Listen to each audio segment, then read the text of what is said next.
Good morning to you. Thanks for your company this Tuesday, the 6th of October. I'm Jessica Amir, a market analyst with Bell Direct. Well, the US President Donald Trump has been released from hospital, and ahead of that news, we saw US markets rally. Adding to that positive injection last week, US lawmakers voted in favour of a $2.2 trillion Democratic coronavirus stimulus package, but it now needs to be passed through the Republican-held Senate before it can become law. What happens there remains to be seen. Also overnight, better than expected economic news in way of US services sector numbers that were stronger than expected. And all in all, the three major indices rallied. The tech-heavy Nasdaq up the most, 2.3%, erasing the day's prior losses. The S&P 500 also erasing the day's prior fall, up 1.8%, and the Dow Jones followed 1.7% higher. Locally today, it's D-Day. The RBA meets. Rates, of course, tipped to remain on hold. And the reason that I say of course is because the RBA previously hinted that there's no point in reducing rates, as it would only accelerate Aussies saving more than they're spending. Now, this is something the pandemic has heightened and not what the RBA wants. They want to boost spending to bolster economic growth.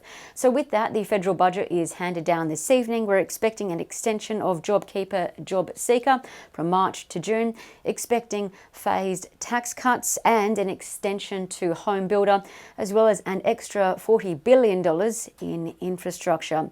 So what to watch today? Well, after the ASX ended 2.5% high yesterday, that was its best gain since the 16th of June, and that was all ahead of the budget boost. We saw investors heavily rotate into cyclicals after moving out of tech last month. Now, this is something that we're expected to see for some time as investors favour stocks that will benefit from the economic reopening as well as the stimulus, so a bit of a double whammy. So today, the Aussie market is likely to see a lift of 0.4%.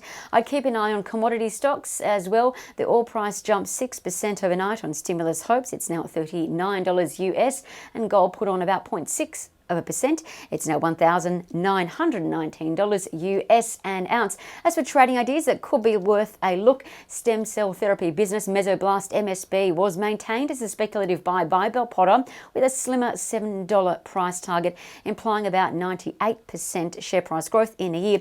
Now, the reason for the 30-cent drop in price target by Bell Potter is that the FDA unexpectedly asked for further evidence in MSB's candidate in treating graft versus host disease in pediatric patients who've had a bone marrow transplant. Now, this request was totally unexpected as the FDA completely strongly voted in favour, in fact 9-1 of the product's efficacy previously. Nonetheless, MSB was maintained as a Bell Potter buy.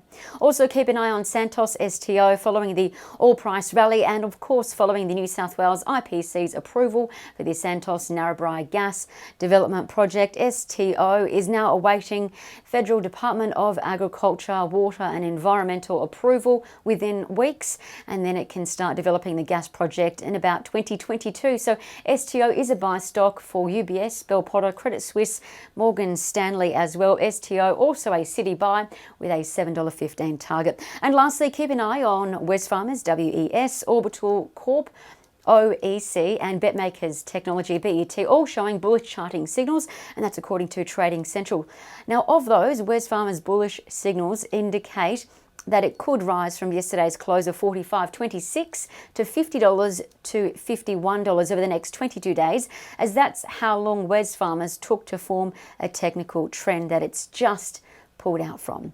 I'm Jessica Amir with Bell Direct. Happy trading and stay safe.